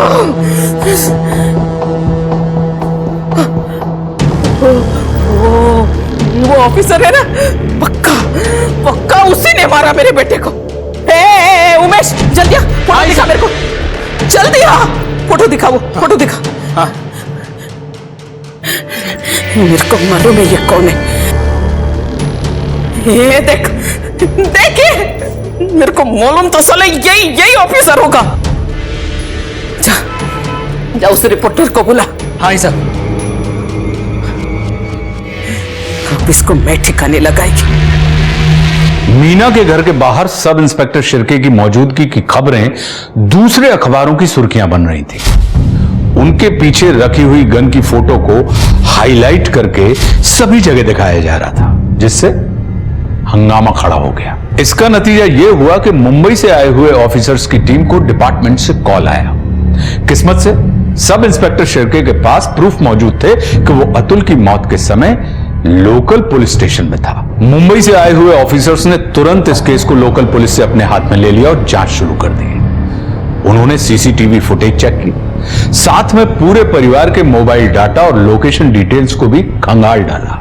मीना ने पुलिस को सपोर्ट करने से मना कर दिया था, क्योंकि वो अतुल की मौत का जिम्मेदार अपने आप को मान रही थी। और जब सबको ऐसा लगने लगा कि अब पुलिस के हाथ में कुछ भी नहीं बचा है, तभी पुलिस को एक लीड मिली। सर, अतुल के मर्डर के 15 मिनट पहले सूरज के फोन की लोकेशन और 10 मिनट पहले प्रकाश के फोन की लोकेशन मीरा के घर की थी। उसके बाद ये दोनों अपने घर आ गए थे। फोन रिकॉर्ड से पता चला सर। देशमुख को बुलाओ। ठीक है सर। मुझे प्रकाश और सूरज की पूरी कुंडली चाहिए। सर, मैंने आपको पहले ही बोला था कि ये प्रकाश गुस्सेल दिमाग का आदमी है, हर वक्त गुस्से में रहता है, छोटी छोटी बात के लिए किसी का भी मर्डर कर सकता है।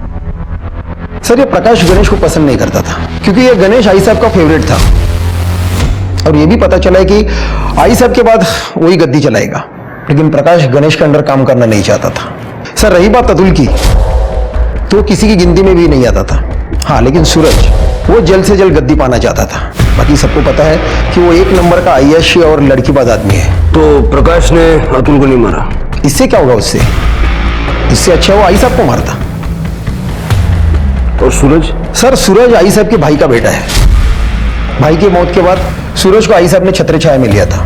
इस सूरज के भी सपने बहुत बड़े हैं, लेकिन सर ये सूरज आई साहब और प्रकाश से बहुत डरता है। प्रकाश और सूरज दोनों ही मीना के घर के आसपास थे, लेकिन मर्डर के टाइम में परिवार का कुछ ना कुछ कनेक्शन तो है। ये जो आदमी है, ये परब परिवार का राइवल पांडुरंग साटम। सर, एक जमाने में दोनों टक्कर के थे, लेकिन आई साहब 2 कदम आगे। आई साहब ने लोगों को इस साटम से बचाना शुरू कर दिया, और 2 साल पहले उस साटम को आई साहब ने तड़ीपार करवा दिया। मुझे साटम चाहिए, चाहे जहां भी हो, और कत्ल वाले दिन के उसके वेयरअबाउट्स निकालो।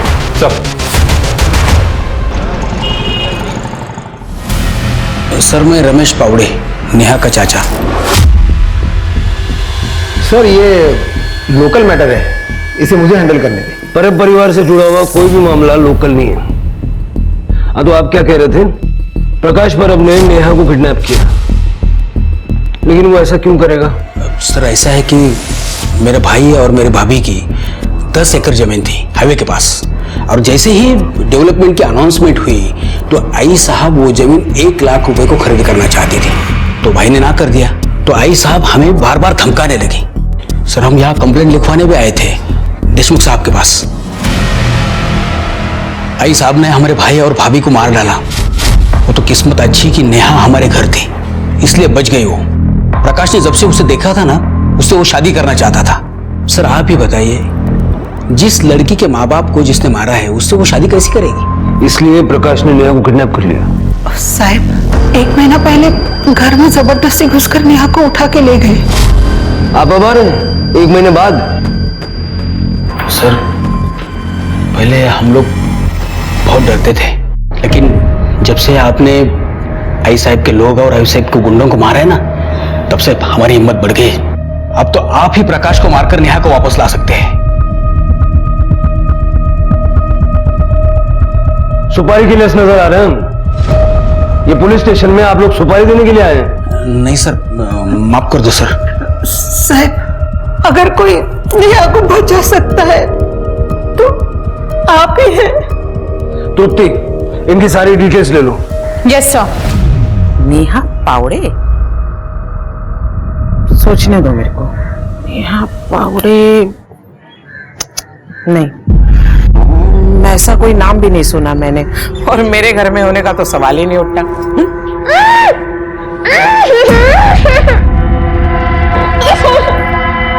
मेरा पक्या क्यों उसको जबरदस्ती उठा के लाएगा? मेरे पक्या के आगे तो 100 लड़कियां ऐसे बिछ जाती है। तरस आता है मुझे ऐसी लड़कियों पे।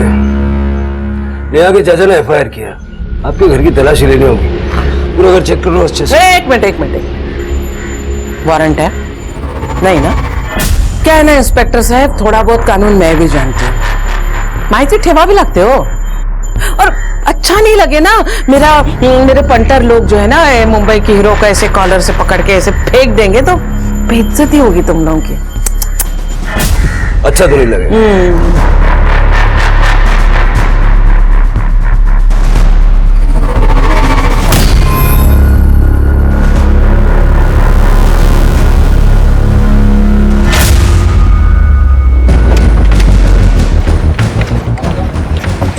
गाड़ी की तलाशी लो।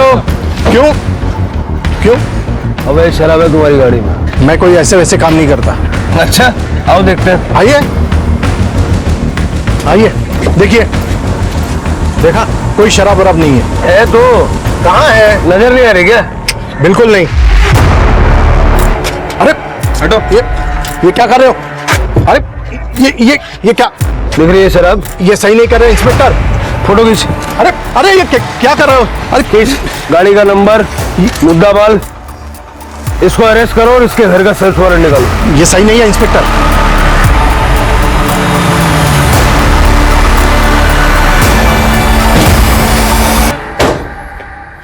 एक बार आई ने मुंह काला किया ना, फिर भी तेरा पेट नहीं भरा।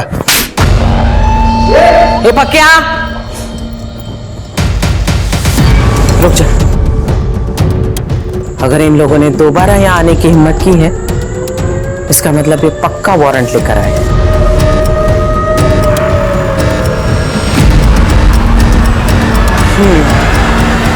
ठीक है, आप लोग घर की तलाशी ले सकते हैं। एक मिनट। तलाशी के पहले मैं आप लोगों को किसी से मिलाना चाहती हूँ। सुन भाई, बेटा बाहर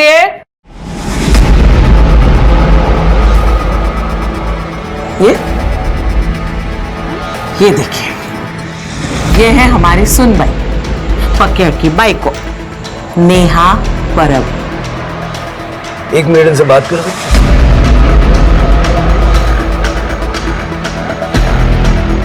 क्या नाटक है ना? सब कोई नाटक नहीं है। प्रकाश मेरा पति है। देखो नेहा, तुम्हारे चाचा चाची ने कंप्लेंट फाइल की है, इन लोगों से डरने की जरूरत नहीं। साहब, मैं नहीं जानती कि चाचा जी ने आपसे क्या कहा, क्यों कहा। मैं बस ये जानती हूँ कि मैं अपनी मर्जी से प्रकाश से लगन की। देखो नेहा साहब, बच्ची इतना बोल रही है तो मान लीजिए ना, विश्वास कर लीजिए। ओके, फोटो देखो।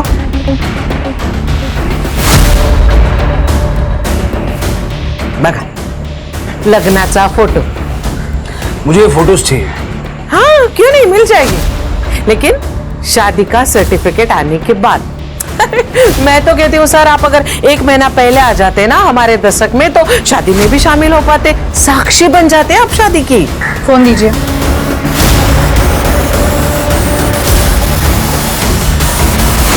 सर, फोटोज मिल गई है। धन्यवाद। झालं समाधान? सुन बाई, चला चल।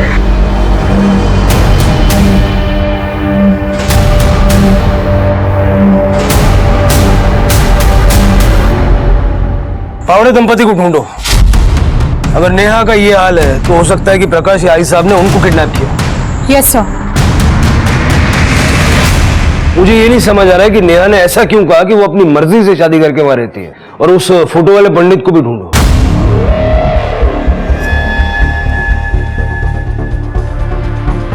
सर ये दशक का तो नहीं है। ये केस के लिए बहुत इंपॉर्टेंट है, इसको ढूंढना होगा। ये फोटोग्राफ मुझे भी सेंड करो। सर मैं भी ढूंढता हूँ। सर, परब परिवार के फोन लोकेशंस चेक करने के दौरान एक इंपॉर्टेंट इंफॉर्मेशन हाथ लगी है। गणेश के एनकाउंटर वाले दिन सूरज उसके साथ था, लेकिन उसके बाद वो गायब हो गया। हेलो हेलो, हाँ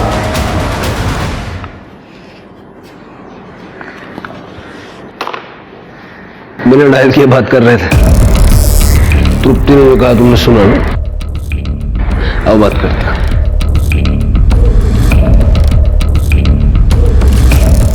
अंदर जो कुछ सुना है जाके आई साहब को बता दो। अरे सर, मैं कैसे आई साहब को बताऊं? तुम्हें क्या लगता है मुझे नहीं पता कि आई साहब को खबरें तुम पहुंचाते हो? ये बता देना कि गणेश के एनकाउंटर वाले दिन सूरज उसके साथ था, और ये भी बता देना कि अतुल के मर्डर वाले दिन प्रकाश और सूरज दोनों मीना के घर के पास थे। सर, इस बात से तो हड़कंप मच जाएगी। गढ़चिरौली जाने से तो अच्छा है ना कि थोड़ा सा हड़कंप मचाए। गद्दार निकला रे तू। साला भाई के प्यार के चक्कर में तेरे जैसे सपोले को नहीं, मैं गणेश भाव के साथ था, लेकिन मैं किन्नर पर उतर के स्टेशन चले गया। उसके बाद मुझे नहीं पता कि क्या हुआ या कि उनके साथ कहाँ गए वो। अब देवेश देशमुख साहब को पूछो, मेरा फोन रिकॉर्ड चेक करे, क्या मेरा एक भी कॉल पुलिस को गया है? आई साहब, इसने किसी को कॉल नहीं किया, कॉल रिकॉर्ड में भी कुछ नहीं मिला। तो फिर मुझे बता, वो मीना के घर के बाहर क्या कर रहा था? मैं उसे मारने गया था। मैं आपको बताना चाहता था कि मैं भी बड़ा काम कर सकता हूँ और मैं उसे मोर भी देता हूँ, लेकिन वहां पे जाके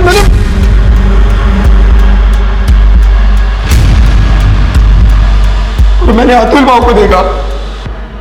भाई शपथ में वहां से निकल गया। उसके बाद आई ये सच कह रहा है, मैं उस दिन वहां पर गया था ये चेक करने कि इसने अपना काम ठीक से किया है कि नहीं तो मैं ही उस मीना को मार देता। लेकिन जब मैं वहां पर गया तो अतुल को वहां पर देख के मैं भी चौंक गया। आई फिर मुझे लगा कि कोई दूसरा प्लान बनाना पड़ेगा। हाँ सर, इनके लोकेशन रिकॉर्ड से कंफर्म होता है कि ये दोनों सही कह रहे हैं। किसने मारा? किसने मारा मेरे अतुल को?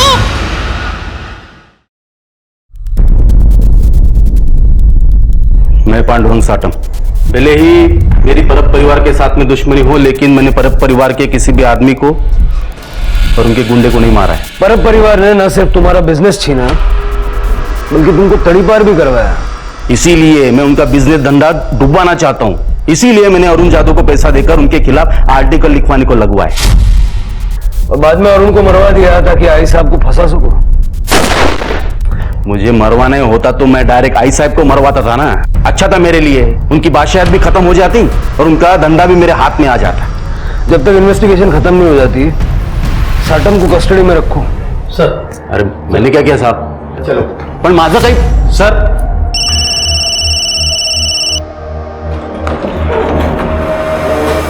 सर, पावड़े फैमिली मिसिंग है। जैसा मैंने सोचा था, हमारी पहली और दूसरी विजिट के बीच में ये शादी हुई है, 2 दिन में। सर, पंडित का पता चल गया है, वो कल गांव आने वाला है। तो कल चला जाए फिर पंडित जी का आशीर्वाद लेने। हो साहिब, मैंने ही 1 महीने पहले इन दोनों का लगन करवाया था। पक्का? हाँ साहिब, परब परिवार को कौन नहीं जानता है, इसलिए मुझे अच्छे से याद है। बात तो आपकी सही है, और आप ठहरे भगवान के आदमी झूठ थोड़े बोलेंगे। चलिए घर छोड़ देता हूं आपको। पंकज,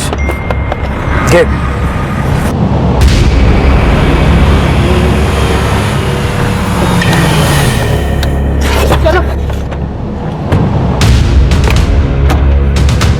गाड़ी यहाँ क्यों रुकी साहब? ऐसा है पंडित जी, हम तो आपको यही छोड़ेंगे। तो यहाँ से आगे की जो यात्रा है ना, वो आपको अकेले करनी पड़ेगी। अब एक काम कीजिए, आप जाइए। चलो चलो चलो फटाफट चलो, इतना टाइम नहीं है पंडित जी। चलो चलो फटाफट चलो चलो। मुझे माफ कर दीजिए साहब, मैंने कुछ नहीं किया साहब, मैंने तो अपनी जान बचाने के लिए झूठ बोला था साहब, मुझे माफ कर दीजिए साहब। नेहा को लेकर जा रहे? कहाँ? क्यों? पुलिस स्टेशन ले जा रहा हूँ, सवाल जवाब करने। उसको जो कुछ भी पूछना है ना, इधर मेरे सामने पूछेगा। देखो आई साहब, अगर आपने मुझे उसे ले जाने नहीं दिया तो मुंबई के पुलिस कोर्ट का ऑर्डर लेके आएंगे। और वैसे भी उन्हें मुझ पर शक है कि मैं आपके लिए काम करता हूं, आपका आदमी हूं। इसलिए जैसा मैं कहता हूं वैसे कर दीजिए। ठीक है, 1 घंटे के अंदर लड़की मेरे को यहाँ चाहिए। इसे नीचे उतारो। क्यों? उतरो। अरे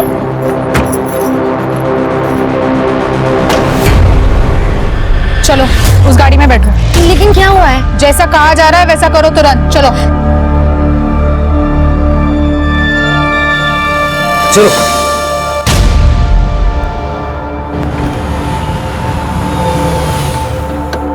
चलो बाहर निकलो। उतरो।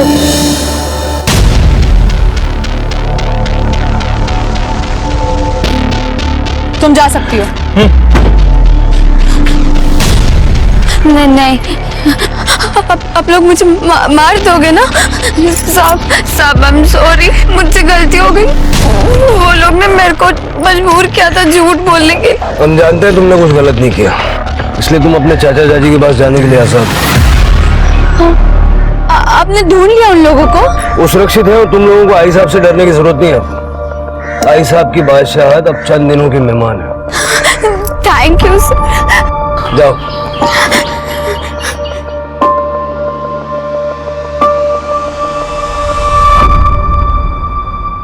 नेहा ने हमें सब कुछ बता दिया, लेकिन हम तुम्हारे मुंह से सुनना चाहते हैं। क्या हुआ था गणेश के एनकाउंटर के अगले दिन? प्रकाश को हमारे बारे में तुमने बताया और गणेश के बारे में हमें भी तुम ही ने बताया।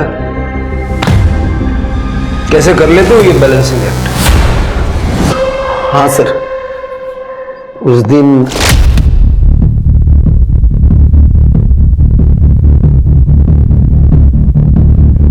क्या हुआ? अपने भाई गणेश को बोलिए कल सुबह तक घर के बाहर ना निकले। उसका एनकाउंटर तय हुआ है। मुंबई से एक टीम आई हुई है। और फिर भी गणेश हमें मिल गया। मतलब प्रकाश ने गणेश को रोका ही नहीं। वो चाहता था कि उसका एनकाउंटर हो जाए। मुझे लगता है अतुल को भी उसी ने मारा है। फिर तो वही बचता ना अकेला, पर अब खानदान का वारिस। सर वो मुझे कुछ पता नहीं, लेकिन अतुल के मौत के कुछ दिन पहले प्रकाश ने मुझे आई साहब को एक मैसेज देने के लिए बोला था। सुन, तू आई को बोल कि तूने अतुल को एनकाउंटर के बारे में बोला था, लेकिन उसने गण्या को बताया नहीं। आई साहब आप विश्वास रखिए, मी खरा बोलते हैं। उस दिन मैंने अतुल को मैसेज दिया था कि गणेश को घर से बाहर निकलने को ना कहे, लेकिन यह समझ में नहीं आया कि अतुल ने गणेश को बताया क्यों नहीं। मैं खुद जाता हूं मैसेज देने, लेकिन वो मुंबई से टीम आई थी इसलिए मैं जा नहीं पाया। तो अतुल ने गणेश को बताया क्यों नहीं? हरामखोर, साला गद्दार। आई साहब ने अतुल को मारा? मालूम नहीं सर, लेकिन उस दिन मैंने उनकी आंखों में खून देखा था।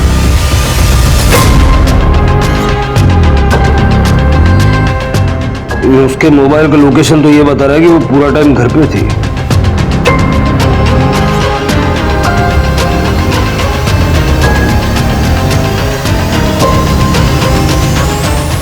यहाँ मैं अतुल के कातिल को ढूंढने की पूरी कोशिश कर रही हूँ, आप मुझे पे इल्जाम लगा रहे। हमने विठल से पूछताछ की लॉकअप में। अतुल के कत्ल के समय मीना के घर में वो था। पहले हमें लगा कि उसने ही अतुल को मारा है, लेकिन बाद में उसने हमें बताया कि उस वक्त आप भी वहां मौजूद थी। वो तो सिर्फ आपके साथ था। झूठ बोल रहा है वो। हमारे पास प्रूफ है। ये सरोता, इस पे आपके फिंगरप्रिंट्स हैं जो ये प्रूव करते हैं कि अतुल को आपने मारा। आपके हाथ में ये सरोता जब मैंने देखा ना, तभी मैं समझ गया। उस दिन जब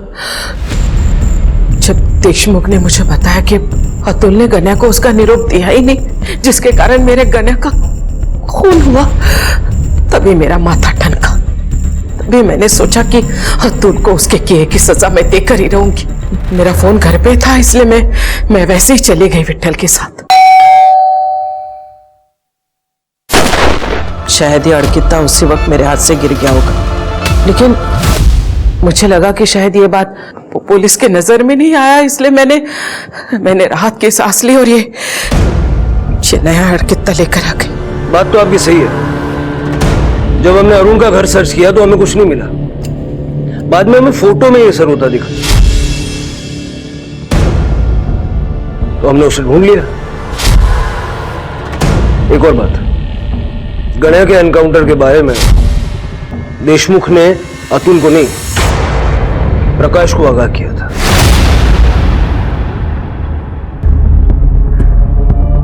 क्या? कहाँ है प्रकाश? मुझे पता है, मुझे पता है वो प्रकाश कहाँ है। मेरे बेटे को मार डाला उसने, मेरे बेगुनाह अतुल को किए की सजा तो हर किसी को मिलेगी। चलिए लेके जाओ इसको साहब, लेके जाओ, लेके जाओ इसको, लेके जाओ इसको, बाहर मत निकलने देना, फांसी दो इसको, फांसी। जैसी करनी वैसी भरनी। आशा परब उर्फ आई साहब की जिंदगी इस कहावत की सत्यता को सिद्ध करती है। आई साहब ने छिपने की जो जगह पुलिस को बताई थी, प्रकाश उन्हें वहीं मिला। हम अक्सर ये भूल जाते हैं कि पावर अपने साथ साथ जिम्मेदारियां भी लाता है।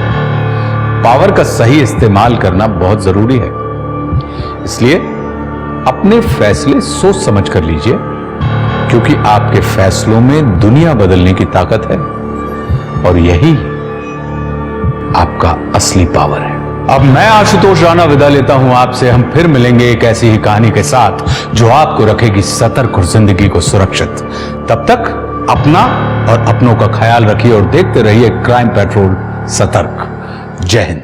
इस तरह के और भी एपिसोड देखने के लिए हमारे चैनल को सब्सक्राइब करें और बेल आइकन दबाना ना भूलें।